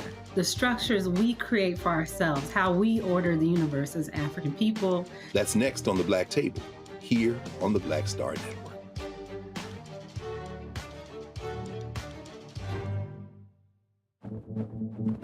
For decades, the tobacco industry has deliberately targeted Black communities and kids with marketing for menthol cigarettes. It's had a devastating impact on Black health. Tobacco use claims 45,000 Black lives every year. It's the #1 cause of preventable death. In the 1950s, less than 10% of Black smokers used menthol cigarettes. Today, it's 85%. Ban menthol cigarettes. Save lives. I'm Faraji Muhammad, live from LA. And this is The Culture. The Culture is a two-way conversation. You and me. We talk about the stories, politics, the good, the bad, and the downright ugly. So join our community every day at 3 p.m. Eastern and let your voice be heard. Hey, we're all in this together. So let's talk about it and see what kind of trouble we can get into. It's The Culture, weekdays at 3, only on the Black Star Network. Farquhar, executive producer of Proud Family. Bruce Smith, creator and executive producer of The Proud Family, Louder and Prouder. And you're watching Roland Martin Unfiltered.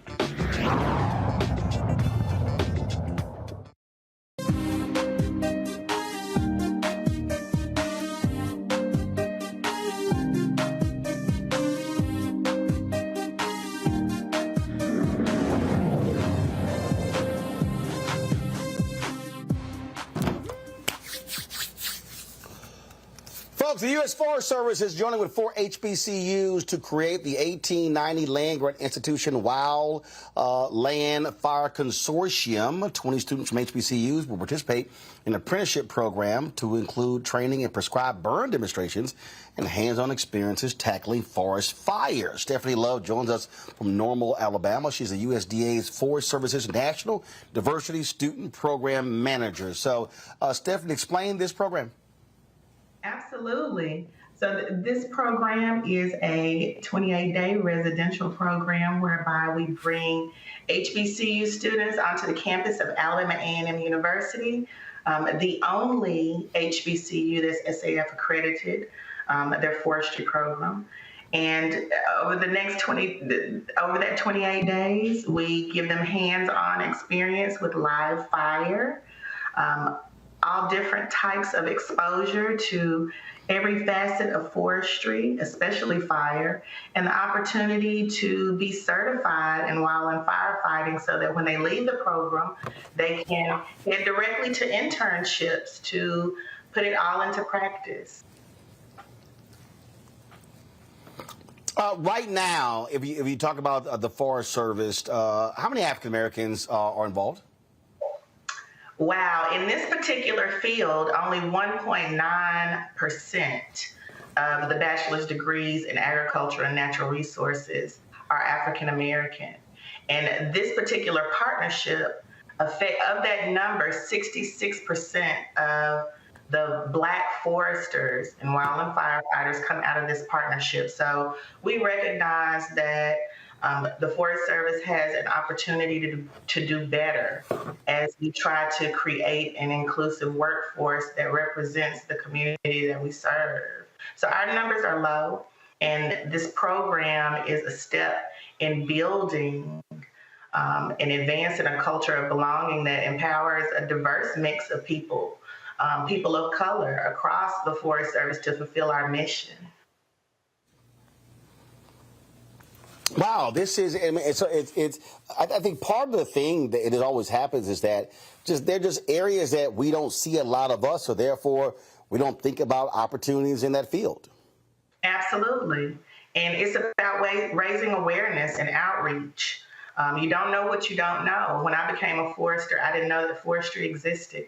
So this program is just one of those outreach programs to bring awareness that it's a choice. And the Forest Service wants to step in as an employer of choice of people of color who want to go into forestry and firefighting. So you're going to be partnering with Florida A&M University, Southern University of Tuskegee, as well as Alabama A&M. Absolutely. So we've had Are you looking to eventually expand this? We want to expand our footprint all across the country. We want to replicate at not only HBCUs, but at 1994 tribal colleges and universities, and we want to replicate everywhere that we can. So that's the next step in building this diversity program. All right, then. Stephanie Love, we certainly appreciate it. Thanks a lot. Thank you. Folks, going to go to a break. We come back. We'll talk about those Republican attorneys generals going after DEI in corporate America. I told y'all this was next. Tell you. You two folks, hit that like button. Y'all, we should easily be over 1,000 likes. Stop playing around, y'all. Comment, hit the doggone like button. Also, hit the like and share button on the Black Star Network OTT app. Don't forget, support us in what we do. Download the app, Apple phone, Android phone, Apple TV, Android TV, Roku, Amazon Fire TV, Xbox One, Samsung Smart TV. You can now watch our 24-hour, 7-day-a-week streaming channel on all platforms, including Amazon Fire TV. Right there, folks. We're on Amazon Fire. That's right. And as I said, we have launched on a new platform, Plex. That's right. You can now see us on the Plex Fast channel as well. And so I told y'all, man, I told y'all we were making moves. Folks thought I was just joking when I said that, but we've been making these moves, focusing and building right here on the network. And so all you got to do, if you go to Plex, in order for us to see us there, what you do is you search search for Black Star Network. You can find us under Live TV, News/Option. Guys, thank you very much. I appreciate that. So again, you can watch a 24-hour, 7-day-a-week streaming channel on the Black Star Network now on Plex. And so on there, just look under Live TV, go to News Plus Opinion. All right, folks. And again, you can join our Bring the Funk fan club. Your dollars make it possible. Folks, all this stuff costs money. We're building. We're trying to get more people to watch what we do here. So give to us via check and money order. P.O. Box 57196, Washington, D.C. 20037-0196. Cash App, $RM Unfiltered. PayPal, R Martin Unfiltered. Venmo is RM Unfiltered. Zelle, Roland at RolandSMartin.com. Roland at RolandMartinUnfiltered.com. We'll be right back.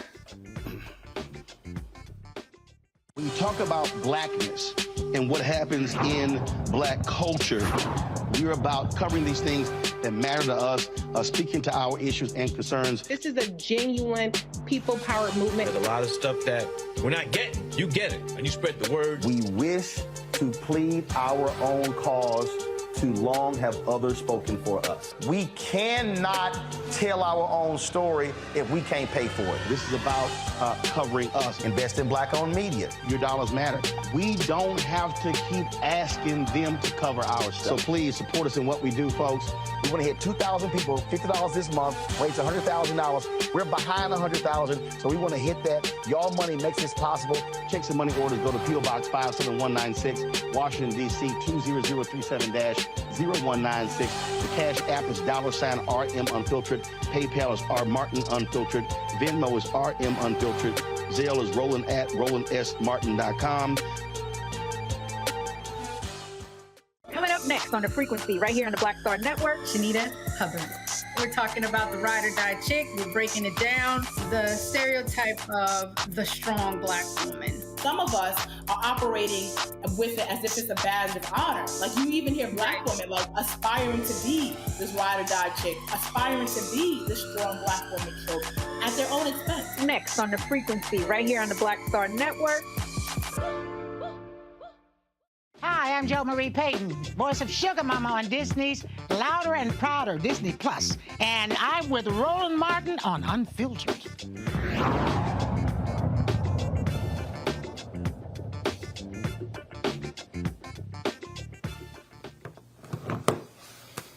I told y'all these white conservative Republicans were going to go after diversity in corporate America. I said it in my book, White Fear. I said it when Supreme Court was considering the affirmative action case in colleges.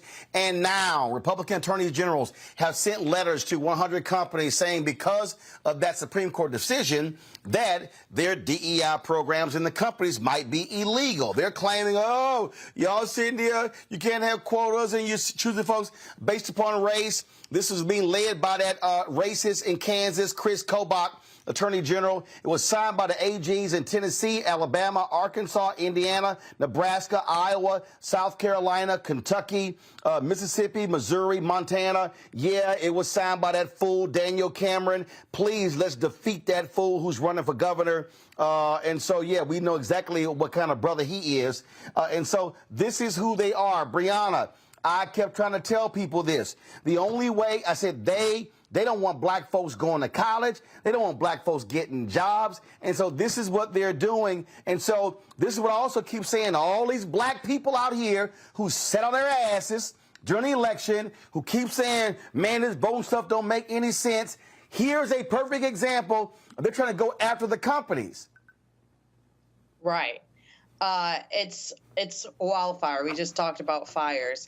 And they're slowly but surely trying to make sure that we don't get ahead. That's why it's very important for the programs like Evanston keep generating for us, whether it's through money or owning land. But really, it's hard. The Supreme Court keeps fighting us in every aspect, and how we come back from this is hard, but we know that an election's coming up, and we know that on the other side there is DeSantis, who's running, who has shown in Florida that he doesn't want any diversity, taking history out of the books, fighting Mickey Mouse because, he wanted to suppress differences. And so, we have to be cognizant of that as we vote, because it affects who our Supreme Court justices are, who our federal judges are, but most importantly, what we see happen in Congress and what he'll write or create, or whatnot, or veto, or make something in a brush of a pen. So we just need to be conscious of who we let in this next presidential election. See, this is the thing here, Michael. And again, we spend lots of time trying to unpack this thing and get people to understand. And so if you think voting doesn't impact you, so here they are now trying to tell Apple, Google, and all of these companies what they are doing inside of their companies. All right. They were trying to attack the Kellogg's company, trying to have a vote at a shareholder meeting as well. And so, so we see what's happening here. And so for the people who go, voting doesn't matter, well, they're now trying to impact these companies. They're going to start going after, what are these company foundations supporting? What are they giving money to? This is all because they have the power in the Attorney General's office. Well, yeah, not only do they have the power in the Attorney General's office, but this whole white supremacist backlash that really began with Trump coming into office as a backlash against 2 terms of President Barack Obama. And this has continued. This is a continuation of the January 6, 2021 insurrection, which was a white supremacist insurrection. This is a continuation of this, okay? They're just doing this without guns, okay? But they're trying to overthrow everything just like they try to overthrow the government then. Now, it's really important for people to understand. First of all, a lot of these people say voting doesn't matter. One, they never read the U.S. Constitution. 2, if they did, they don't understand it. And 2, these are the same people who say they want reparations from the federal government. Now, affirmative action in college admissions was just struck down by the 6-3 conservative majority U.S. Supreme Court. How the hell you think you're going to get reparations from the federal government? That's not going to happen. Then you have people saying, well, if President Biden doesn't do an executive order on reparations, okay, to put together a committee on reparations, we're not going to vote. What kind of stupid ass nonsense is that? And then even if you did get a committee, explain to me how you get that passed in the House of Representatives and Kevin McCarthy's in control of the House. And explain to me how you get 60 votes out of a Senate. And if you have 51 Democrats, that means you're going to need 9 Republicans to vote for it also. So a lot of this deals with people confusing activity with productivity and not understanding law, not really understanding history, and not understanding how to bring into existence what it is they say that they want, but at the same time, how to stop threats that are a clear and present danger. If Hillary Clinton had won the 2016 presidential election, you'd be dealing with a 6-3 liberal Supreme Court. They probably would have ruled in favor of affirmative action in college admissions. Okay, they probably would have ruled in favor of Biden's executive order when it comes to forgiving student loans. Okay, and you'd be dealing with a much different landscape right now. But this is an example, once again, Roland, how elections have consequences and how we have to understand history, economics, law, and politics. You know, again, walking people through this, Matt, and connecting the dots is just so hard. And what I keep saying is, look, these folks on the right, they ain't going away. They are voting. Moms for Liberty, taking over school boards. You see what they're doing. And so if we are not maximizing our voting power, we're giving these people this type of power to not only go after colleges and universities, they want to go after corporations. They want to go after anything that has led to the advancement of black people. I don't think that's wrong. And I think these attorneys general are choosing stupid things where they don't even have standing half the time. These corporations are Delaware corporations that may not even be, personally subject to jurisdiction in these respective states. But I actually will be the unpopular opinion here. I think that they have picked a fight with the biggest moneyed interest in the country, and I don't think it's going to go down necessarily the same way as education. I mean, I get the principle, right? The idea of the Supreme Court opinion, and not to say they're not going to continue attacking it. But you mean to tell me Tim Cook and Sundar Pichai are going to roll over on this? Absolutely not.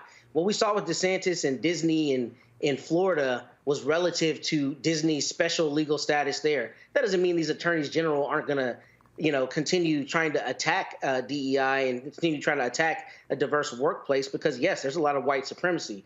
But money is what rules this country. And there is no way that places like Apple or companies like Apple that has the largest, my understanding is the largest money ever on hand for any company is going to allow some state attorneys general to really tell them how to run their company. And maybe that's naivete for me, but I really think that that's not going to come out the same way. I think that the moneyed interests are too entrenched and they have too many politicians in their pocket for that to meaningfully happen. So I think it'll be a little different scenario than affirmative action in education.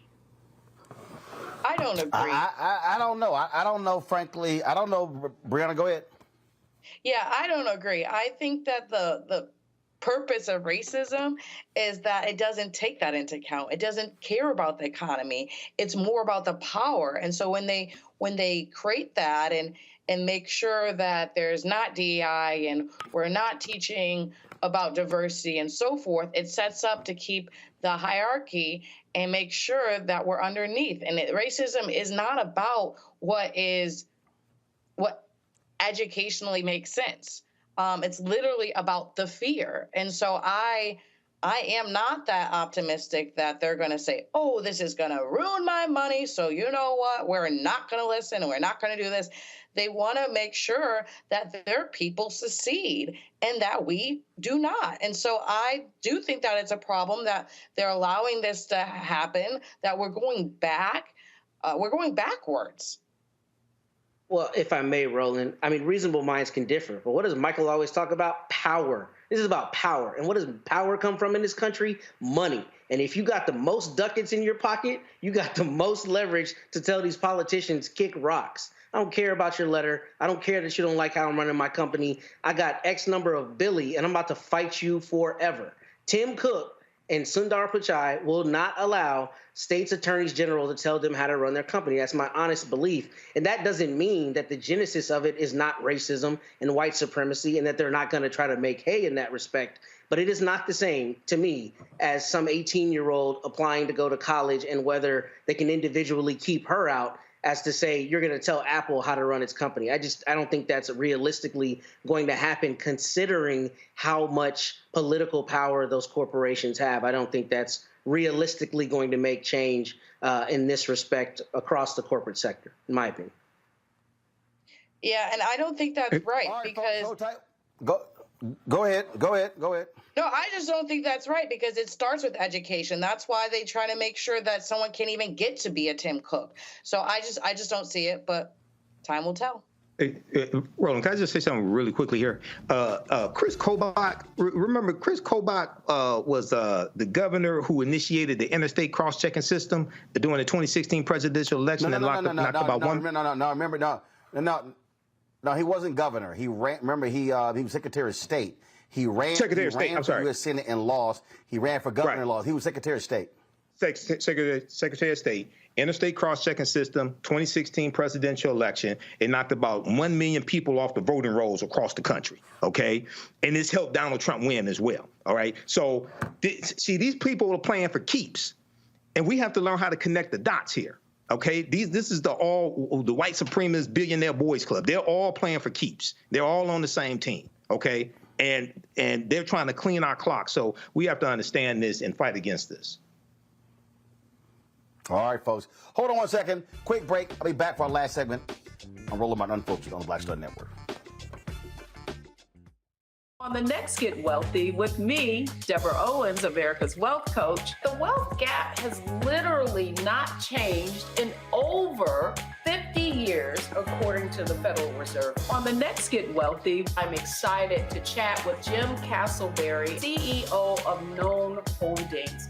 They have created a platform, an ecosystem to bring resources to Blacks and people of color so they can scale their business. Even though we've had several examples of African Americans and other people of color being able to be successful, we still aren't seeing the mass level of us being lifted up. That's right here on Get Wealthy, only on Black Star Network.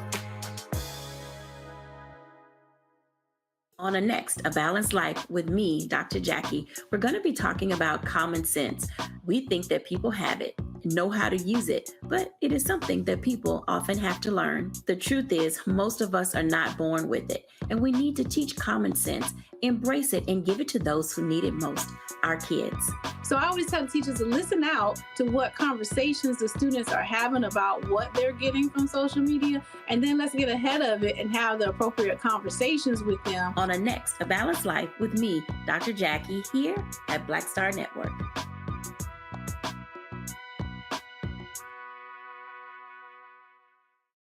Hi, my name is Freddie Ricks. I'm from Houston, Texas. My name is Sharon Williams. I'm from Dallas, Texas. Right now, I'm rolling with Roland Martin, unfiltered, uncut, unplugged, and undamn believable. You hear me?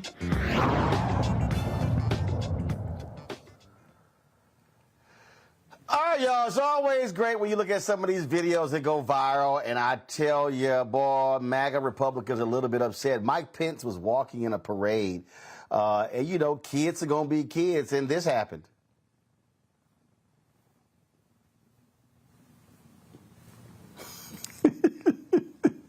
He got smacked in the head with a water balloon. Hey, boy, they're going to be mad at that little girl right there. But guess what? Brianna, she got a hell of an arm on her. Man. Yeah. Crazy. Her aim was damn good, Matt. Yeah, she threw that thing on the dot, boy. She right on that line. Got him right in the head, too.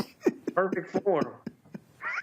She's gonna be playing for the USA. Hey, Michael, she need to be on somebody Little League team, Mike. Cold. Well, you know, even though that's, I'm not an attorney, but I think that's called assault. Yeah, she has a good arm, but I wouldn't be surprised if maybe she learned that from one of her grandparents that threw rocks at Ruby Bridges or something like that as well. So it could run in the family. I'm not certain, but it could run in the family.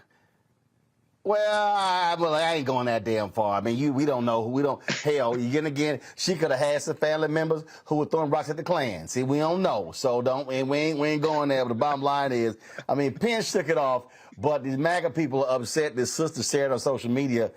Y'all kids gonna do what kids do. And he got clocked in the head. All right. Speaking of crazy white folks, y'all, what kills me is so much stuff in this country that black folk, we're just trying to mind our own business.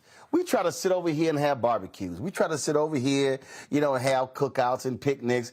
We try to sit here and deliver packages.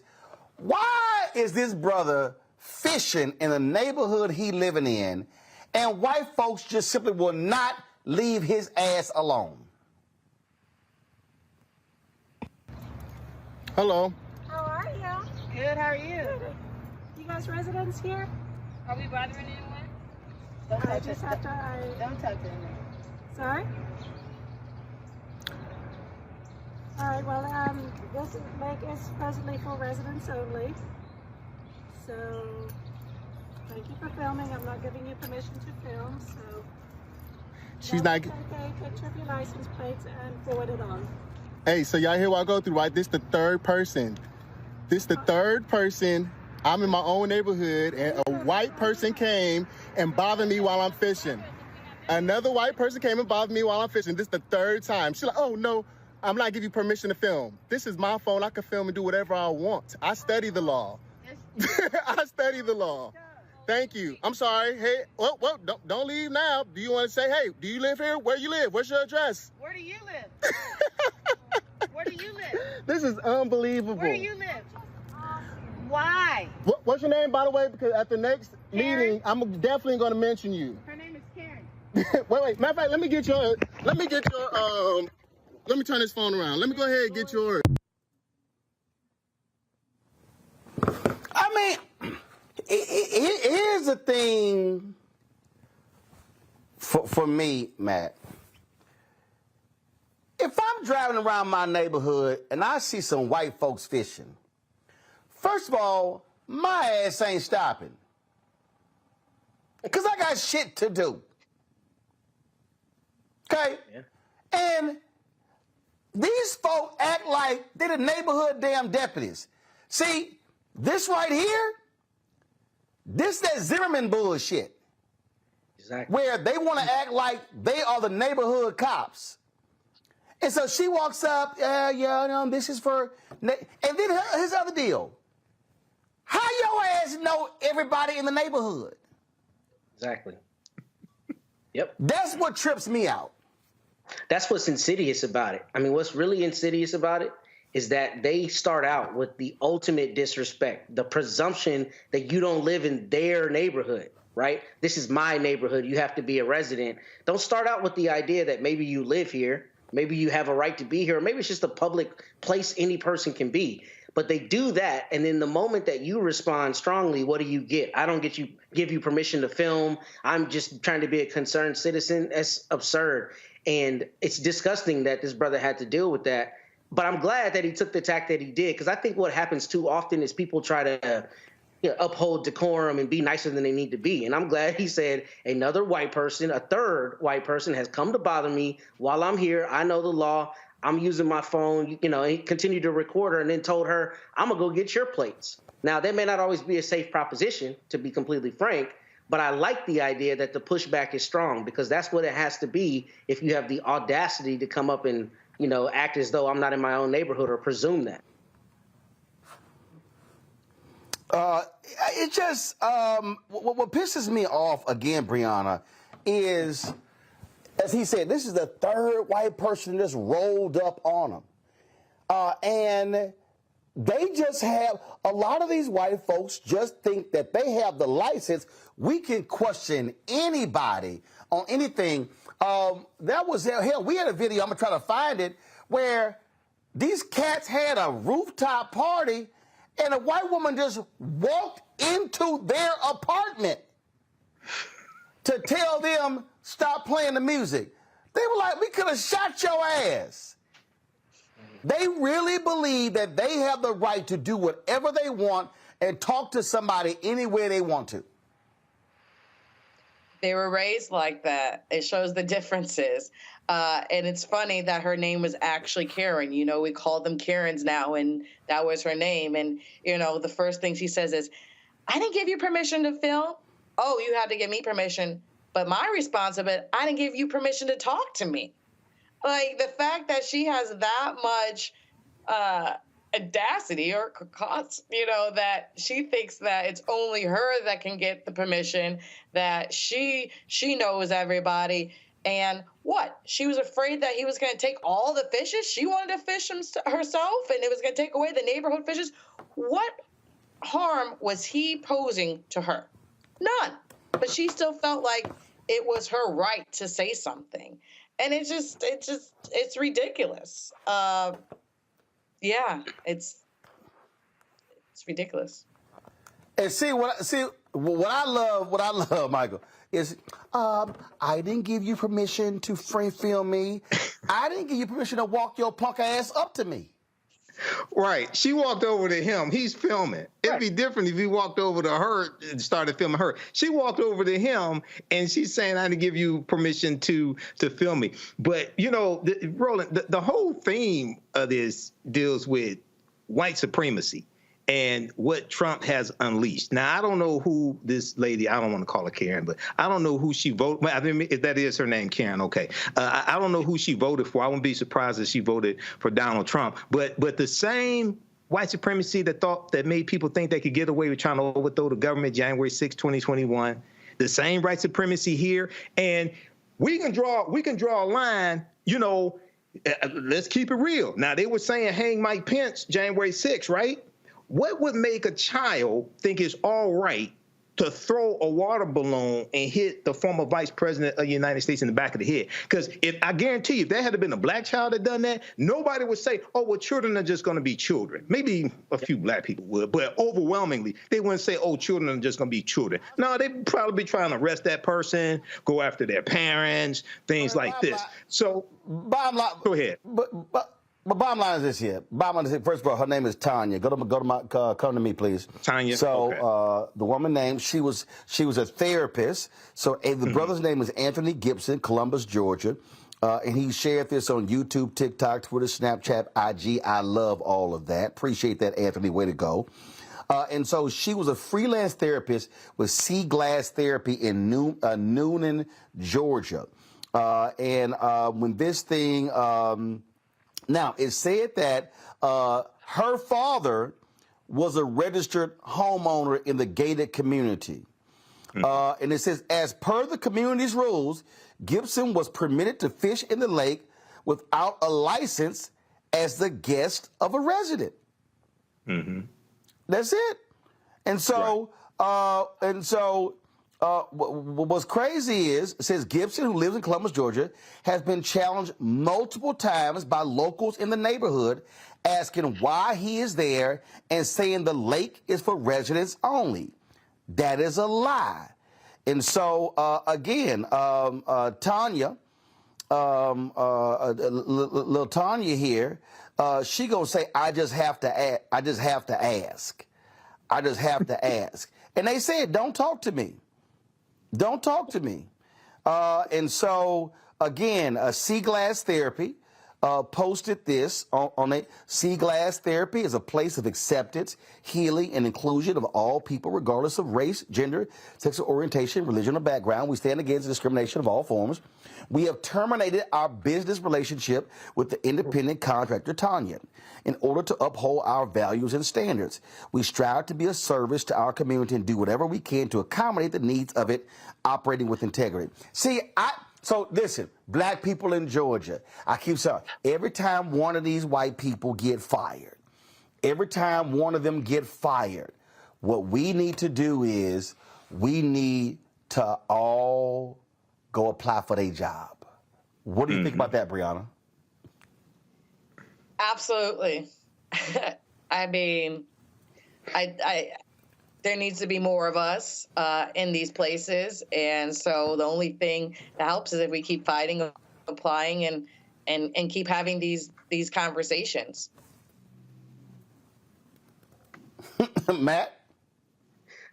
I'm still laughing that you called her Little Tanya. It just took me out of here for some reason. I don't know why. But see also the last conversation we just had, money. Why did Sea Glass Therapy immediately get rid of this independent contractor? Because it was going to hurt their pockets, and he had 7.5 million views on TikTok, and it's indefensible. It comes back to money. Unfortunately, it's the reality. They probably don't care, right? The people that own, I don't know who owns that. Let me take that back. They may not care, but they recognize it's going to have an effect on their money, which is why they took that immediate action and why that often happens from corporations whose employees are in this very position. Michael? Yeah, this is a crazy situation here. And this reminds me of Trayvon Martin. Trayvon Martin was visiting his father in a community, and some jackass thought he didn't belong there and hunting him down. This really could have been ended up in a tragic situation if the wrong white person showed up. So, yeah, we need to record these incidences and call these people out, expose what's taking place. Indeed. Brianna, Michael, and Matt, we appreciate it. Thanks a lot. Hey, folks, we appreciate y'all joining us. We got to go, as we always do.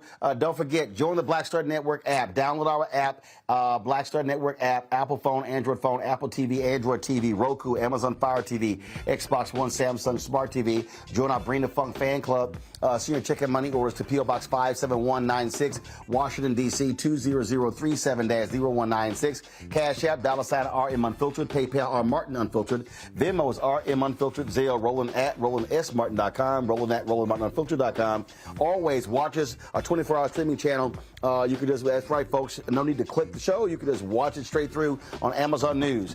So check it out, Amazon News. Go to Amazon Fire TV. Check us out. We also now, nope, that's not Amazon News. Let's go to the Amazon News screen. So again, if you want to watch our 24-hour streaming channel, check us out on Amazon News by going to Amazon Fire TV. So go there.